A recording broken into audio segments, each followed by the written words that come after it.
வணக்கம். சற்று முன் கிடைக்கப்பெற்ற மிக முக்கியமான செய்தி ஒன்று வெளியாகியுள்ளது. அவசரமாக நிர்வாகிகளுடன் ஆலோசனை நடத்தி வரும் ஓபிஎஸ். அதிமுகவின் நிர்வாகிகள் உடனடியாக திமுகவில் இணைய வேண்டும் என்ற விருப்பத்தை ஓபிஎஸ் அவர்களது வீட்டிற்கே சென்று ஆதரவுகளை கொடுத்துள்ளனர். சமீபத்தில்தான் ஓபிஎஸ் அவர்கள் அதிமுகவிலிருந்து நீக்கப்பட்ட நிலையில் ஓபிஎஸ் அவர்கள் தனது ஆதரவாளர்களுடன் சுமார் 50,000 அதிமுகவின் தொண்டர்களுடன் திமுகவில் இணைந்தார்.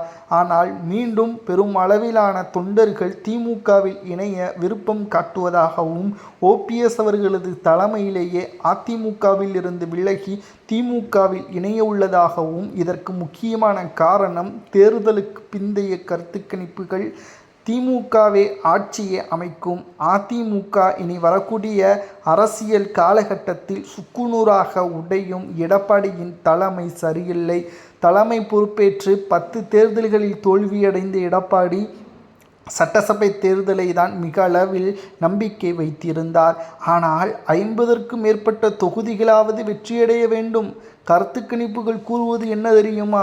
20 முதல் 25 தொகுதிகளைத்தான் அதிமுக கைப்பற்றும். இதனால் எதிர்க்கட்சி அந்தஸ்தை கூட அதிமுகவால் இழக்க நேரிடும் என்ற தகவல்தான் தற்பொழுது திமுகவிற்கு இருக்கக்கூடிய நல்ல செய்தியும் எடப்பாடிக்கு அதிர்ச்சி அளிக்கக்கூடிய வகையிலும் அதிமுகவின் மாஜி நிர்வாகிகள், கிளை நிர்வாகிகள், தொண்டர்கள் கூண்டோடு திமுகவில் இணைவதற்கு ஓபிஎஸ் அவர்களுடன் ஆலோசனையை நடத்தி வருகிறார்கள்.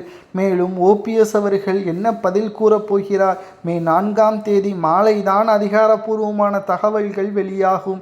அதுவரை சற்று பொறுமையாக இருங்கள் என்றும் கூறியுள்ளார். ஓபிஎஸ் அவர்களுக்கு இதில் முக்கியமான ஒரு நல்ல செய்தி என்ன தெரியுமா?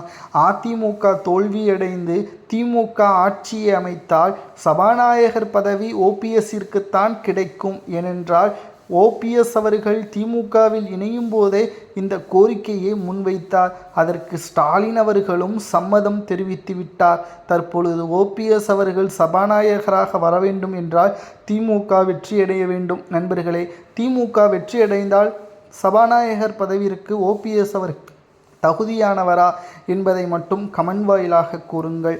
அது மட்டுமல்ல, அதிமுகவின் நிர்வாகிகள் திமுக வெற்றியடைந்தால் ஓபிஎஸ்ஸின் தலைமையில் திமுகவில் இணையப் போவதாக கூறுவது அதிமுகவின் வளர்ச்சியை பாதிக்குமா அல்லது திமுகவின் வளர்ச்சிக்கு அதிகரிக்குமா என்பதையும் கமெண்ட் வாயிலாக கூறுங்கள். அவசரமாக நிர்வாகிகளுடன் ஓபிஎஸ் அவர்கள் ஆலோசனை நடத்தியிருப்பது அரசியல் வட்டாரத்தில் பரபரப்பை ஏற்படுத்தி